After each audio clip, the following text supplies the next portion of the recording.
रहीम अस्सलाम वालेकुम नादरीन, आप यूट्यूब चैनल देख रहे हैं। मैं इमरान खान हूँ। ये पहली खबर जो है ये सबसे बड़ी खबर है, मुझे इसकी आज कंफर्मेशन हुई है।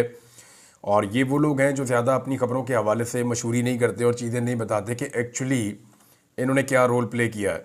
ये बहुत सारे अनसंग हीरोज़ हैं। ये बहुत सारे लोग ऐसे हैं जिन्हें आप जानते भी नहीं हैं, जो आपको सामने दिखाई भी नहीं देते, और वो ओवरसीज़ पाकिस्तानी कहीं ना कहीं काम कर रहे होते हैं। यानी साजिद तारड़ आजकल पाकिस्तान तरीके इंसाफ से बहुत तंग है। ये अपने आप को डोनाल्ड ट्रंप का मुशीर कहते हैं और पाकिस्तानी मीडिया भी इनके पीछे इस चक्कर में लगा हुआ था। तो पाकिस्तान में तो कोई भी आ जाए बहरूपिया, उसके पीछे सारे लग जाते हैं। तो साजिद तारड़ साहब भी ये कह रहे हैं कि ऐसा लगता है ये पागलपन है कि ओवरसीज़ पाकिस्तानी जो है, ख़ास तौर पे जो अमेरिका में है, उन्होंने इसको जहाज़ समझ लिया कि इमरान खान साहब की मदद करनी है। तो अब जो मैं आपको खबर देने वाला हूँ ये बहुत इंपॉर्टेंट और बड़ी खबर है। वो ये है कि 26 तारीख को जब इस्लामाबाद में कत्लेआम हुआ था ना, तो उसी दिन, क्योंकि अमेरिका में दिन बाद में आता है, पाकिस्तान में पहले आता है, यहाँ बहुत कुछ 10-12 घंटों का फ़र्क है, बहुत लंबा टाइम गुजरता है, फिर अमेरिका में वो वाला वक्त आता है। तो जब यहाँ पे कत्लेआम हो रहा था तो उस वक्त अमेरिका में एक्टिविटी शुरू हो गई थी।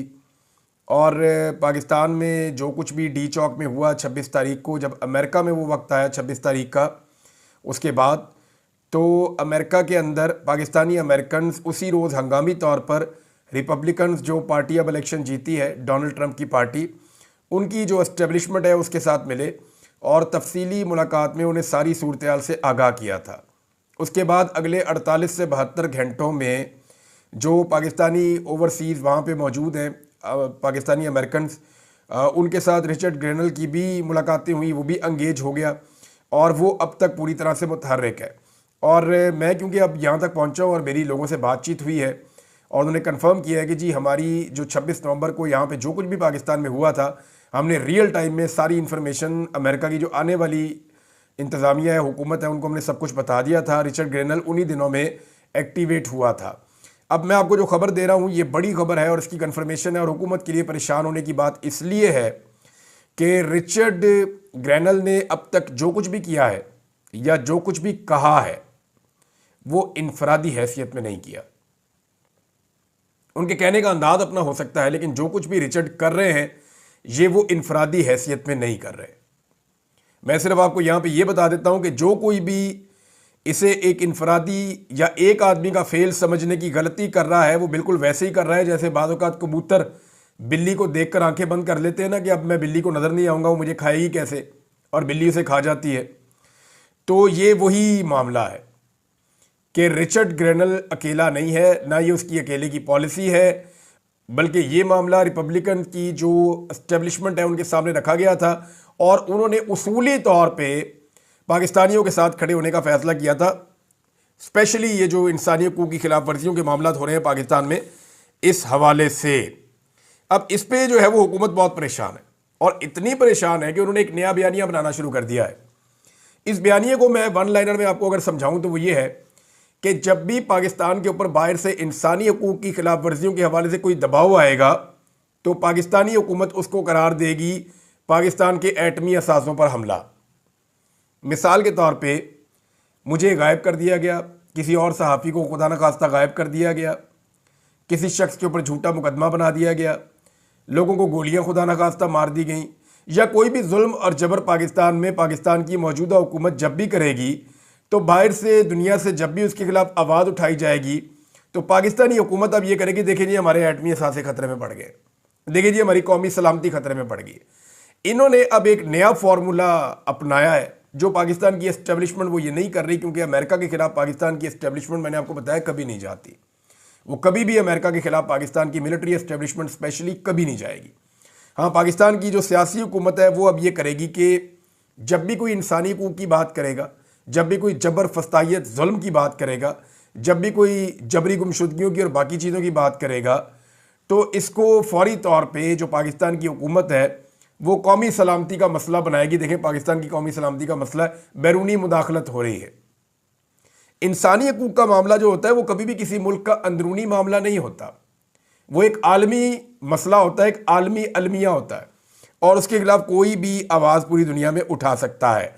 हाँ, हुकूमतें गिराना, हुकूमतों को बदलना, अपनी मर्ज़ी के बंदे लाना, किसी मुल्क के अंदर अड्डे छीन लेना, ड्रोन हमले उस मुल्क के अंदर होना, उस मुल्क के अंदर ऐसे ऑपरेशंस होना जिससे उस मुल्क के अमन व अमान को खतरा हो रहा हो, या उस मुल्क की पॉलिसीज को बनाना, ये वो सारी चीजें हैं जो गलत हैं। ये वो सारी चीजें हैं जो मुदाखलत है उस मुल्क के अंदरूनी मामलात के अंदर, जैसा कि वो साइफर वाला मामला आपको अच्छी तरह याद है। अब ये इंसानी हकूक वाले मामले को ऐसे इस्तेमाल करेंगे। एक और चीज है, अयाज सादिक साहब ने एक स्टेटमेंट दिया, मैं यहां पे पहले ही आपको वो बता देता हूं, ये भी क्योंकि बयानिया की बात हो रही है ना, तो बयानिया उन्होंने बनाया मुल्क पर पाबंदियों की हमायत करने वाले पाकिस्तानी नहीं है। एक तो अयाज सादिक साहब, पाकिस्तान में किसी ने भी इन जो पाबंदियां लगी हैं इनकी हमायत नहीं की। सिर्फ एक पॉलिटिकल पार्टी है जिसने खुलकर इसकी मुखालफत की और पहले मिनट से की, यानी उन्होंने सोचा भी नहीं, उन्होंने मशवरा भी नहीं किया, उन्होंने मुखालफत कर दी। जो जहां बैठा हुआ था उसने वहीं से मुखालफत कर दी, और वो पाकिस्तान तरीके इंसाफ है। जो पाकिस्तान के ऊपर पाबंदियां लगी हैं मसाइलों के हवाले से, उस पर बतौर पॉलिटिकल पार्टी अगर किसी ने मजम्मत की है तो वो पाकिस्तान तरीके इंसाफ ने की है। अब अयाज सादिक साहब कह रहे हैं कि पाबंदियों की हमायत करने वाले पाकिस्तानी नहीं है। मैं एक और बात कहना चाहता हूं कि जो पाबंदियों पर खामोश रहे, क्या वो मुहिब वतन पाकिस्तानी है? नवाज शरीफ इन पाबंदियों पे चुप, शहबाज शरीफ इन पाबंदियों पे चुप, इसहाक डार इन पाबंदियों पे चुप, हमजा शहबाज इन पाबंदियों पे चुप, मरियम नवाज इन पाबंदियों पे चुप, कैप्टन सफदर इन पाबंदियों पे चुप, पीएमएलएन की सारी क़यादत ज़्यादातर वो इन पाबंदियों पे चुप। तो क्या ये चुप रहने वाले, जब पाकिस्तान के साथ ज्यादती हो रही है इसके ऊपर जो लोग खामोश रह रहे हैं, क्या वो मुहिब वतन पाकिस्तानी है, या वो लोग मुहिब वतन पाकिस्तानी है जो इन पाबंदियों के खिलाफ आवाज़ उठा रहे हैं? ये बात मैंने सवाल वैसे उठाया, इदारों में बैठे हुए लोग भी सोचे हैं कि उन्होंने किस तरह का तजुर्बा किया है, मज़ा तो बहुत आ रहा होगा उन्हें। एक नाज़रीन और ख़बर है, और ये एक बारीक वारदात है जो मैंने पकड़ी है। ये हाफिज़ नईमुर रहमान साहब हैं, जमात इस्लामी के अमीर हैं, मेरा इनसे बहुत अच्छा ताल्लुक है, लेकिन इन्होंने गालिबन एस्टेब्लिशमेंट के कहने के ऊपर एक स्टेटमेंट दिया है। इस वक्त देखें, पाकिस्तान की एस्टेब्लिशमेंट और हुकूमत अमेरिका को खुश करने की कोशिश कर रही है। वो ये जानते हैं, पाकिस्तान सब जानते हैं पाकिस्तानी, कि जब भी अमेरिका में कोई भी हुकूमत आए, चाहे वो ट्रंप की हो, जो बाइडन की हो, ओबामा की हो, बुश की हो, किसी की भी हो, वो हमेशा प्रो इसराइल ही होगी। इसराइल की बड़ी इन्वेस्टमेंट है, बड़ी मेहनत है अमेरिका में, उन्होंने बड़ी लॉबिंग की हुई है। तो जो भी हुकूमत अमेरिका में आएगी वो इसराइल के प्रो होगी, यानी वो इसराइल से मोहब्बत करने वाली होगी, जो भी आएगी। ऐसी कोई हुकूमत मैंने देखी नहीं जो इसराइल के साथ प्यार नहीं करती अमेरिका की। तो लाजमन जो अब हुकूमत आ रही है वो भी प्यार ही करेगी उनसे, जो पहले थी वो भी प्यार ही करेगी। तो ये पैकेज जो पाकिस्तान में तैयार किया जा रहा है कि हम आपको क्या दे सकते हैं, अब उसके लिए ज़रूरी समझा गया कि इमरान खान से इस मौका पर इसराइल के खिलाफ बयानात दिलवाए जाएं, हालांकि वो जेल के अंदर बंद है। हाफिज़ नईमुर रहमान का स्टेटमेंट देखें, बानी पीटीआई जेल से ऐलान करें कि इसराइल को नहीं मानते, और उन्होंने कहा हुकूमत और पीटीआई के दरमियान मुज़ाकरात की हमायत करते हैं और चाहते हैं कि बानी पीटीआई आज जेल से ऐलान करें कि इसराइल को नहीं मानते। अब सवाल मेरा ये है हाफिज़ नईमुर रहमान साहब से, एस्टेब्लिशमेंट के कहने पे आपने ये डिमांड तो डाल दी, आपने सोचा है कि उन्होंने ये डिमांड डलवाई क्यों आपसे? मैं आपको बताता हूँ। देखें, ये जो इमरान खान साहब हैं, क्या इन्होंने कभी ज़िंदगी में कहा कि मैं इसराइल को मानता हूँ और फ़लस्तीन को नहीं मानता? क्या पाकिस्तान में किसी और लीडर ने इसराइल के ख़िलाफ़ और फ़लस्तीन के हक़ में इतनी आवाज़ उठाई जितनी इमरान खान ने उठाई? किसी ने भी नहीं किया। इमरान खान ने इसकी कीमत भी चुकाई है। मौजूदा हुकूमत के वफादार जो हैं वो इसराइल में जाते हैं अपना वफ्द लेकर, हुकूमत में जो बैठे हुए लोग हैं हाफिज़ नईमुर रहमान उनसे नहीं कह रहे कि इसराइल पे बात करो। कितनी बारीक वारदात है, देखें आप।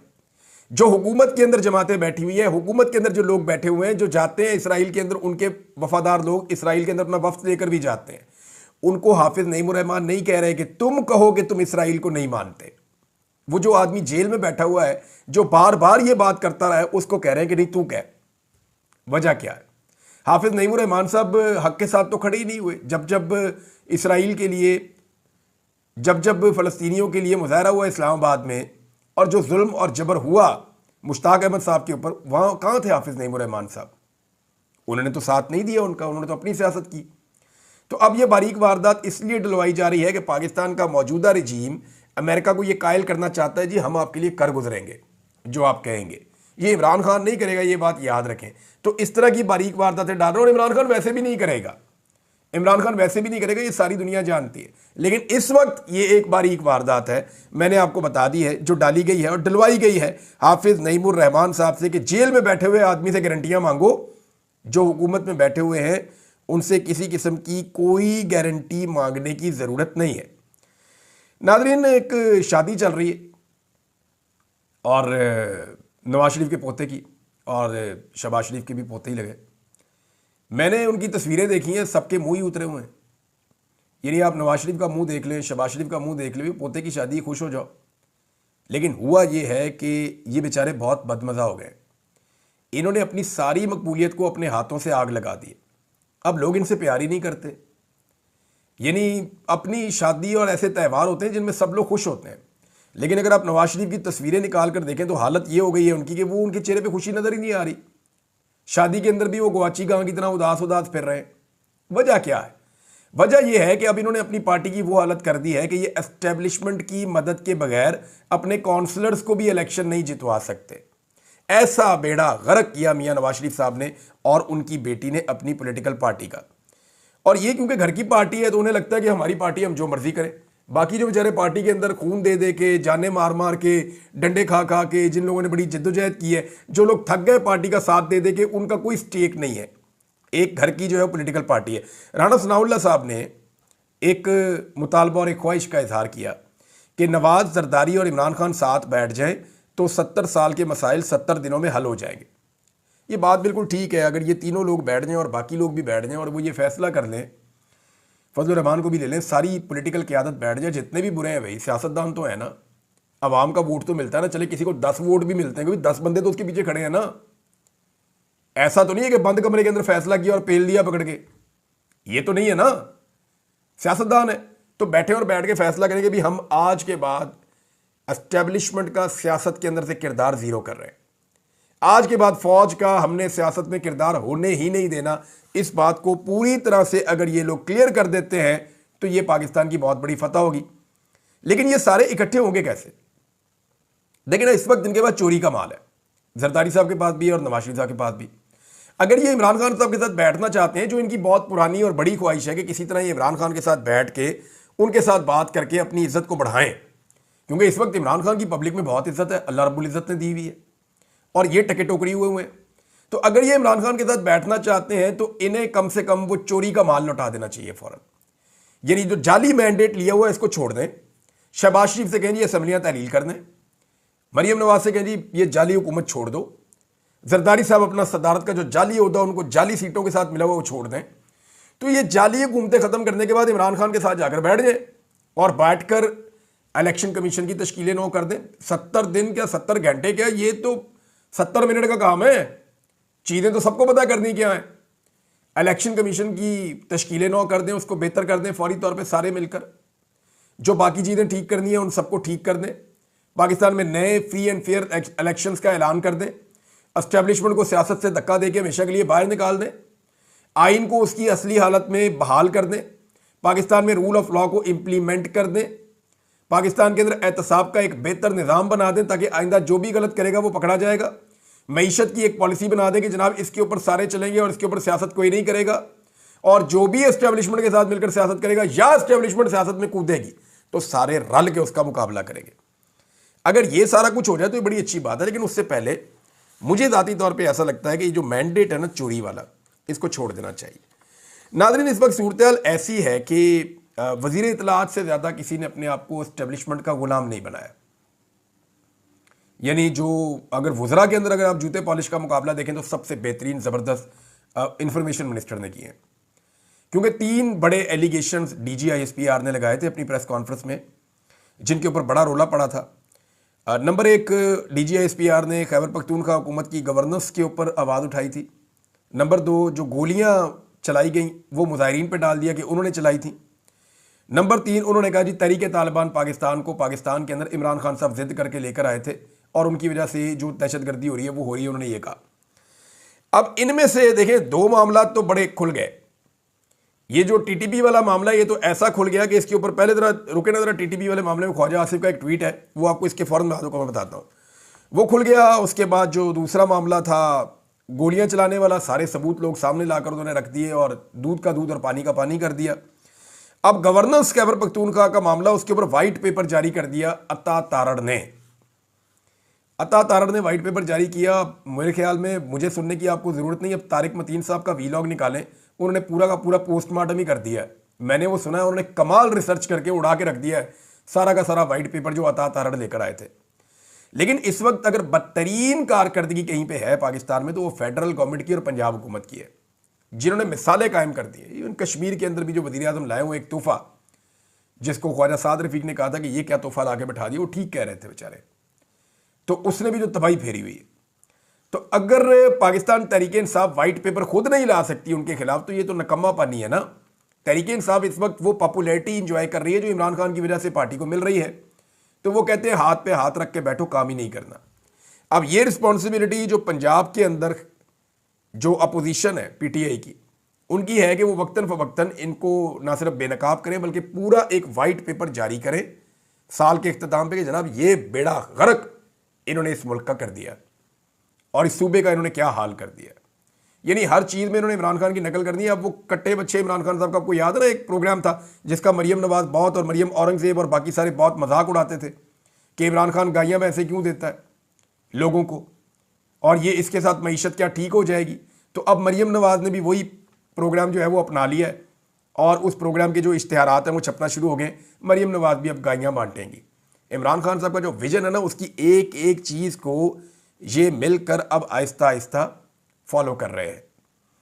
अच्छा जी, मैं आपको ये बता रहा था कि बदतरीन कारकर्दगी के बावजूद ये पाकिस्तान तहरीक इंसाफ की जिम्मेदारी है ना कि वो वाइट पेपर जारी करे। वो बताएं कि मईशत का क्या कबाड़ा किया शहबाज शरीफ ने, वो बताएं ना कि ग्रोथ कहाँ पे चली गई, वो बताएं ना जीडीपी के साथ क्या हुआ, वो बताएं ना पाकिस्तान में आम आदमी की मईशत का क्या हुआ, वो बताएं ना पाकिस्तान के अंदर इस एक साल के अंदर महंगाई कितनी बढ़ी और किस चीज़ की कीमत में कितना इजाफा हुआ। फिर वो तकाबली जायजा करें इमरान खान के दौर के साथ। तो वाइट पेपर जारी करना एक्चुअली अपोजिशन का काम होता है, लेकिन यहाँ एक अजीब रवायत है कि हुकूमत अपोजिशन की जमात के एक सूबे के अंदर जो हुकूमत है उसके खिलाफ वाइट पेपर जारी कर रही है। आप अंदाजा करें कितनी अग्रेसिव हिकमत अमली है मौजूदा हुकूमत की, और दीवार के साथ लगे हुए, डरे और सहमे हुए हैं पाकिस्तान तहरीक इंसाफ की लीडरशिप। हालांकि कारकुन उनके बड़े तगड़े हैं, वो सोशल मीडिया के ऊपर जवाब भी देते हैं, लेकिन लीडरशिप जो है वो, उनको ये काम करना चाहिए था, वो नहीं कर पाए। सिविल नाफरमानी की तहरीक के ऊपर मैंने आपको पहले कहा था कि इस साल रेमिटेंसेस आए हैं। उनकी वजह यह है कि पाकिस्तान में हालात बदतरीन थे, ज़मीनों की कीमतें बिल्कुल ज़मीन पे चली गई, कोई खरीदो फरोख्त नहीं हो रही थी, तो इसलिए लोगों ने ज़मीनें, बंद होने वाली फैक्ट्रियाँ और बहुत सारी चीज़ें बाहर से पैसा भेजकर खरीदी हैं, ताकि जब हालात ठीक होंगे तो हम उनको इस्तेमाल कर लेंगे। तो इसलिए रेमिटेंसेस कुछ ज़्यादा आए हैं पाकिस्तान में। लेकिन ये सब इमरान खान साहब की कॉल से पहले था। अब कॉल इमरान खान साहब की इस हफ्ते आई है और इसी हफ्ते ये साल ख़त्म हो गया, तो उस डाटा की बुनियाद के ऊपर अब सारे कह रहे हैं नहीं जी नहीं, देखें ये पता चलेगा जब जनवरी का पूरा महीना अगर ये कॉल रहती है, इमरान खान साहब इसको वापस नहीं लेते